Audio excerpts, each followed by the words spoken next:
Morning दोस्तों, welcome to my class. हम बात कर रहे हैं भारत के अंदर जो न्यायपालिका है और जो कार्यपालिका है, इन दोनों के बीच के संबंध को, इनके बीच में हुए टकरावों को, और काफ़ी अच्छे से हमने, काफ़ी गहराई से हमने इन मुद्दों को उठाया है और बात की है।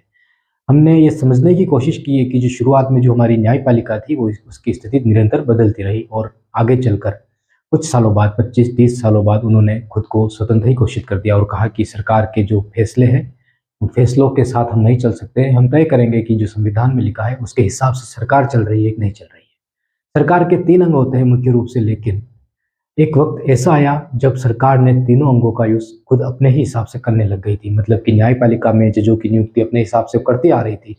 शुरुआत में तो वरिष्ठता के आधार पर हो रहा था, लेकिन बाद में दबाव बनाने लग गई थी। जो व्यवस्थापिका है तो भारत में आपको पता है कि वो तो सरकार के हिसाब से ही काम करती है। तो जो न्यायपालिका है उसकी स्वतंत्रता हमारे लिए काफ़ी ज़रूरी थी और न्यायपालिका ने आगे चलकर उसको खुद को, अपने आप को स्वतंत्र किया। जो कॉलेजियम सिस्टम है और बाद में जो NJSC लाया गया, नेशनल जुडिकल अपॉइंटमेंट कमीशन जो लाया गया सरकार के द्वारा, उसको खारिज कर देना, ये सारी चीज़ों पे हमने काफ़ी गहराई से चर्चा की है। आज की हमारी क्लास में हम 3 ऐसे जजों के नाम देखेंगे जिन्होंने, उनके ऊपर सवाल उठे और उनके ऊपर कार्रवाई की गई, लेकिन उन्होंने या तो इस्तीफा दे दिया या फिर उन्होंने कार्रवाई किसी वजह से टाल दी गई। तो क्या क्या हुआ था, क्या प्रोसेस में था, उसको हम समझ लेते हैं थोड़ा। हमारे देश के अंदर जब भी जजों के ऊपर सवाल उठे उन्होंने इसको डिफेंड किया है, उन्होंने जवाब दिए हैं। और जब भी जजों के ऊपर कार्रवाई करने की बात आई तो उन्होंने कार्रवाई की है। आगे हम इस मसले को देखेंगे कि किस प्रकार इस पे सवाल उठ रहे हैं कि जज अपने ही, मतलब कि जिस किसी जज पे सवाल उठते हैं तो उनकी कार्रवाई किसी और संस्था से नहीं करवाई जाती है, बल्कि अदालत के द्वारा ही, उसी संस्था के द्वारा की जाती है। मतलब कि सुप्रीम कोर्ट के द्वारा या हाई कोर्ट के द्वारा ही कार्रवाई की जाती है। तो हम ये सुनिश्चित ही नहीं कर पाते हैं कि वो सही तरीके से हो रही है या गलत तरीके से हो रही है, क्योंकि ऐसा कोई प्रावधान जजों के लिए नहीं बनाया गया है ताकि कोई और संस्था इन पे कार्रवाई कर सके। इसको हम आगे देखेंगे। लेकिन हाल ही में चुनाव आयोग के ऊपर जो सवाल उठे, और चुनाव आयोग ने खुद जवाब देने की बजाय एक पार्टी के प्रवक्ता को आगे कर दिया और ये कहा कि आप डिफेंड कीजिए। पब्लिकली नहीं कहा है, लेकिन एक पार्टी डिफेंड कर रही है तो ऐसा ही लग रहा है कि जैसे चुनाव आयोग ने किसी पार्टी को आगे कर रखा है। तो ऐसा कैसे हो सकता है? एक संवैधानिक संस्था सत्ता में बैठी पार्टी को आगे कैसे कर सकती है? चुनाव आयोग को तो ये कहना चाहिए था कि आप डिफेंड करने वाले कौन होते हो? डिफेंड तो हम करेंगे, हम एक संवैधानिक संस्था है, लेकिन एक दूसरी पार्टी के तरफ को डिफेंड किया जा रहा है। सुप्रीम कोर्ट में ऐसा आज दिन तक तो नहीं हुआ है। सुप्रीम कोर्ट ने अपना फैसला सुनाया है, उन्होंने जब भी सवाल उठे जवाब देने की कोशिश की है, और यही वजह है कि सुप्रीम कोर्ट के ऊपर सवाल ही नहीं उठते हैं।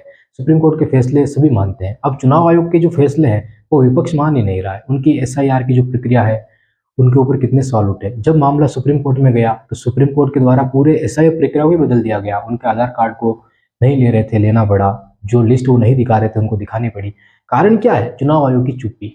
वो पारदर्शिता नहीं ला पा रहे हैं जो सुप्रीम कोर्ट लेकर आए। हम आगे ये भी देखेंगे कि सुप्रीम कोर्ट में जब RTI के द्वारा, CIC के द्वारा सुप्रीम कोर्ट से पूछा गया कि जो आपके जज हैं उनकी पारदर्शिता सुनिश्चित होनी चाहिए कि नहीं होनी चाहिए, तो सुप्रीम कोर्ट का फैसला आ गया इस पे। और सुप्रीम कोर्ट ने क्या कहा वो हम थोड़ी देर बाद देखते हैं। पहले हम न्यायमूर्ति रामास्वामी, 1993 का ये मामला था। तब उनके ऊपर लोकसभा के अंदर एक प्रस्ताव पारित हो गया था, उन पे आरोप लगे थे जो और साबित हो गए थे। लेकिन जब उन पे वोटिंग होने की बात आई तब कांग्रेस ने, जो सत्तारूढ़ पार्टी थी, हिस्सा ही नहीं लिया था। पंजाब हरियाणा की ये बात है, तो उन्होंने हिस्सा ही नहीं लिया था। उसके कारण उन पे महाभियोग की जो प्रक्रिया थी वो नहीं चल सकी थी। लेकिन न्यायिक प्रक्रिया और न्यायिक आचरण के लिए जरूरी था, और ये महाभियोग की प्रक्रिया पहली बार इस देश में हो रही थी, लेकिन वो विफल रही, नहीं हो पाई थी। उसके बाद भी 2011 के अंदर रामास्वामी की हमने बात कर ली, फिर आए सौमित्र सेन 2011 के अंदर, और उनके ऊपर राज्यसभा में प्रस्ताव पारित हुआ और उन्होंने इस्तीफा दे दिया था। ठीक है। उसके बाद 2018 के अंदर एक मामला और आया। ये महाभियोग की प्रक्रिया है, 3 मामले आए हैं भारत के अंदर। फिर 2018 में दीपक मिश्रा जो थे उनके खिलाफ एक मामला आया, और दीपक मिश्रा के खिलाफ जो मामला आया वो विपक्ष के द्वारा लाया गया था। हाल ही में कुछ सालों पहले की बात है, लाया गया तो उपराष्ट्रपति के द्वारा ही इसको ठुकरा दिया गया और कह दिया गया कि इन पर कोई कदाचार का आरोप साबित ही नहीं होता, तो इस प्रक्रिया को हम आगे ले जा ही नहीं सकते हैं। अब ये महाभियोग की प्रक्रिया किस तरह होती है वो पिछली क्लास में हमने बात की है। तो ये 3 मामले भारत के अंदर जजों को लेकर आए थे जो पूरी तरह से पूर्ण नहीं हो पाए, इसलिए भारत के अंदर न्यायपालिका के अंदर एक भी ऐसा मामला महाभियोग प्रक्रिया में नहीं आया है जिसके द्वारा किसी जज को हटाया गया हो। ठीक है। लेकिन चुनाव आयोग की जो भी हालत हो रही है, चुनाव आयोग पे जो सवाल उठ रहे हैं, अगर उन्होंने डिफेंड नहीं किया तो फिर पहली बार ऐसा हो सकता है कि किसी चुनाव आयोग को हटाया जा सके किसी प्रक्रिया के द्वारा, लेकिन अभी कानून बनाया गया है, उस कानून के तहत हम ये सुनिश्चित किया गया है कि चुनाव आयोग के ऊपर कोई भी कार्रवाई नहीं की जा सकती है। लेकिन सुप्रीम कोर्ट के हाथ में ये मामला अगर जाए तो सुप्रीम कोर्ट उस कानून को खारिज कर सकता है, क्योंकि सुप्रीम कोर्ट के पास ये पावर है। हम आगे बात करते हैं। अगर न्यायालय की हम बात करते हैं, सुप्रीम कोर्ट की अगर हम बात करते हैं, तो जो नैतिक आचरण होता है, जो न्यायिक प्रक्रिया होती है, तो सुप्रीम कोर्ट के अंदर ये पारदर्शिता नहीं है। सुप्रीम कोर्ट के अंदर कुछ भी गलत होता है या कुछ भी होता है तो ऐसी कोई संस्था नहीं है जिसकी हमने बात कर ली है कि उनके ऊपर कार्रवाई कर सके। मतलब कोई ऐसी आचार संहिता नहीं है, नैतिक नियम नहीं है जो पारदर्शिता लेके आए हमारे सामने कि हाँ कार्रवाई हो रही है और इस तरह से हो रही है। तो ये सुनिश्चित सुप्रीम कोर्ट के अंदर अभी तक नहीं किया जा सकता है। इसी को लेकर सवाल उठते हैं, बार बार सवाल उठते हैं, और बार बार सरकारें यही कहती है कि ये कम से कम ये तो होना चाहिए कि पारदर्शिता आनी चाहिए। तो ये बार बार ये सवाल उठाए गए हैं। लेकिन ध्यान रखना, इसको लेकर अभी हाल ही में 2019 के अंदर आरटीआई के द्वारा पूछ लिया गया कि क्या सीजेआई जो होते हैं, वो जो न्यायाधीश होते हैं, उनका कार्यकाल भी आरटीआई के द्वारा उनकी पारदर्शिता होनी चाहिए क्या? तो फैसला सुप्रीम कोर्ट का आया, उसमें कह दिया गया कि हाँ, सुप्रीम कोर्ट के जजों की पारदर्शिता भी सुनिश्चित होनी चाहिए, उनका जो कार्यकाल है वो आरटीआई के दायरे में आना चाहिए, सवाल जवाब हो जाने चाहिए, ठीक है, जवाब भी मिलने चाहिए। और ये कह दिया कि हाँ मिलने चाहिए। सुप्रीम कोर्ट के द्वारा ये फैसला पहली बार इस देश के अंदर पारदर्शिता तय की गई, जवाबदेही सुनिश्चित की गई, और इससे जो सार्वजनिक जो लोग हैं, ठीक है, हमारा देश है, हमारी पब्लिक है, हमारे पीपल है, जो भी लोग हैं उनके सामने काफ़ी बड़ा एक सवाल था, काफ़ी बड़ी चुनौती थी, उस चुनौती को हल कर दिया गया और पारदर्शिता हमारे सामने ला के रखी गई। उससे काफ़ी जनता में विश्वास सुप्रीम कोर्ट के प्रति बढ़ गया। तो आप देखिए कि जहाँ पे चुनाव आयोग खुद को डिफेंड करने के लिए छुप रहा है, मतलब कि वो प्रेस कॉन्फ्रेंस पे प्रेस कॉन्फ्रेंस करनी चाहिए थी उनको, और जवाब पे जवाब देने चाहिए थे, हर एक सवाल का उनको जवाब देना चाहिए था, वहाँ पे वो पीछे छुप गया एक पार्टी के। लेकिन वहीं पे सुप्रीम कोर्ट के ऊपर जब भी सवाल उठे, सुप्रीम कोर्ट ने आकर मुकाबला किया और अपने जवाबदेही तय की। आरटीआई में जब चुनौती उनके सामने आई कि हाँ ऐसा होना चाहिए, सीआईसी 2019 के द्वारा जब ये मामला लाया गया, पहले तो इनको कोई हाई कोर्ट में ले जाया गया, लेकिन फिर सुप्रीम कोर्ट में आया, तब उन्होंने कह दिया कि हाँ आएगा दायरे के अंदर। तो देखो कि सुप्रीम कोर्ट ने डिफेंड किया, सुप्रीम कोर्ट ने अपनी पारदर्शिता तय की, लेकिन चुनाव आयोग के द्वारा उनको छुपाई जा रही है बार बार। तो यहाँ पे भी दो सवाल खड़े हो रहे हैं कि क्या जो संवैधानिक संस्थाएं होती है उनको पारदर्शिता बतानी चाहिए कि नहीं बतानी चाहिए, जनता के सामने सारी चीजें आनी चाहिए कि नहीं आनी चाहिए। तो ये सवाल भी यहाँ पे उठता है। हमने पिछली क्लासों में एक बात और की थी, हमने जो कॉलेजियम प्रणाली के बारे में बात की थी, तो हमने दो सवाल खड़े किए थे। पहला क्वेश्चन ये था कि जो कॉलेजियम जो प्रणाली है, उसके अंदर सुप्रीम कोर्ट के द्वारा तय किए जाते हैं नाम और उनको आगे भेजा जाता है। यहाँ पे देखना कि दोनों तरीके से सवाल खड़े होते हैं। पहला ये कि सुप्रीम कोर्ट के द्वारा चुने गए नाम में भाई भतीजावाद, परिवारवाद, ये सारे आरोप सरकार के द्वारा लगाए जाते हैं।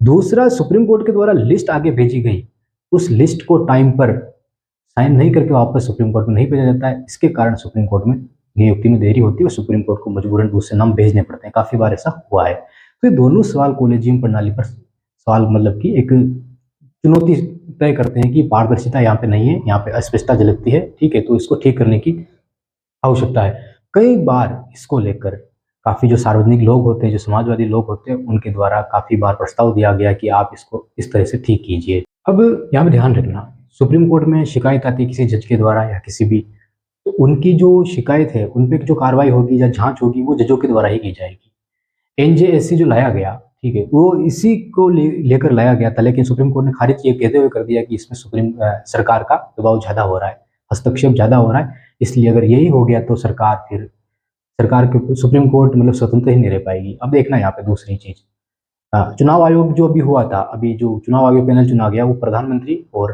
गृह मंत्री के द्वारा चुन लिया गया, एक लोकसभा का विपक्ष का नेता, लेकिन आपको पता उनका कोई मतलब ही नहीं है, ठीक है, क्योंकि दो और एक, तो दो ज्यादा होंगे तो वो चुन लिया जाएंगे। अब समझना यहाँ पे, अब यहाँ पे हुआ ये कि चुनाव आयोग पे सवाल खड़े हुए तो डिफेंड करने वही पार्टी आई जिनके द्वारा चुना गया। यहाँ पे कॉलेजियम एनजेएससी को हटा दिया गया, खारिज कर दिया गया।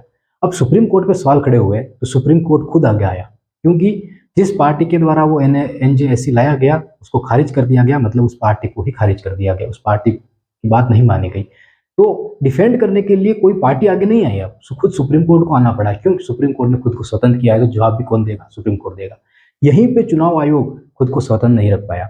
यहाँ पे जो पैनल चुना गया वो सरकार के ही द्वारा चुना गया, तो उस पैनल के कारण अब उसको डिफेंड करने के लिए कौन पार्टी आगे आ रही है। सुप्रीम कोर्ट और चुनाव आयोग में हम इसलिए ले रहे हैं ताकि आपको चीज़ें अच्छे से समझ में आने लगे कि किसी पार्टी का दबाव क्या होता है और कोई संस्था अगर स्वतंत्र हो तो उसकी स्वतंत्रता बनाए रखने के लिए उसको क्या करना चाहिए और सुप्रीम कोर्ट किस तरह फैसले ले रहा है। हम आगे आने वाली हमारी सीरीज के अंदर, अभी ये खत्म हो जाएगी हमारी, फिर हम एक नई सीरीज शुरू होगी, उसके अंदर हम देखेंगे कि जो अभी राष्ट्रपति का और सुप्रीम कोर्ट का जो मसला चल रहा है, अभी काफ़ी शानदार फैसला सुनाया गया है सुप्रीम कोर्ट के द्वारा। ये कहा गया है कि 4-4 सालों तक किसी कानून को आप रखते हो, लागू ही नहीं होने देते हो, और जो राज्य सरकारें होती है वो फैसला सुनाती है, वो कानून जनता को ये कहती है कि हम के लिए ये करेंगे, और वो कर ही नहीं पाती क्योंकि राज्यपाल सिग्नेचर ही नहीं करता है। वो जब राष्ट्रपति के पास भेजता है तो राष्ट्रपति भी उनको रोक लेते हैं। तो ऐसा अगर हो रहा है इस देश के अंदर तो समय तो फिक्स होना चाहिए, और 3 महीने समय फिक्स कर दिया गया। ये क्या थी प्रोसेस, क्या था, इसको डिटेल में हमको समझना पड़ेगा। ये थी हमारी क्लास आज की। हमने जो अब तक पढ़ा, जो अब तक समझा, उसको लेकर आज की हमने क्लास में चर्चा की। अब सवाल आपके सामने है, क्या सुप्रीम कोर्ट को अपनी जवाबदेही तय करने के लिए कुछ और बदलाव करने की आवश्यकता है?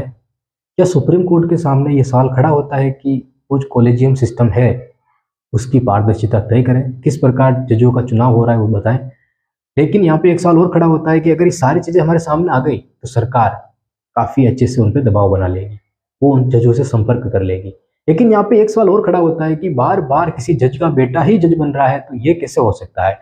सुप्रीम कोर्ट को इस पे गहराई से चर्चा करनी चाहिए कि इस देश के अंदर 140 करोड़ हैं, काफ़ी जातियाँ हैं, काफ़ी धर्म है, तो हमेशा एक ही वर्ग के लोग नहीं बनने चाहिए जज। काफ़ी अलग-अलग जातियों के लोग, जैसे दलित काफ़ी कम बने हैं, ओबीसी से भी काफ़ी कम आए हैं, तो आने चाहिए जज इस देश में। ज़रूरत है ताकि वो हर एक वर्ग उत्थान की ओर बढ़ सके, क्योंकि ये काफ़ी सवालिया है और सवाल खड़े करते हैं सुप्रीम कोर्ट के ऊपर। क्लास कैसी लगी कमेंट करके हमको ज़रूर बताना, और अगर कोई भी आपको लगे गलत जानकारी है तो आप कमेंट करके हमको ये भी बता देना कि इसमें ये गलत है, ताकि हम उसको ठीक कर लेंगे। बहुत-बहुत धन्यवाद।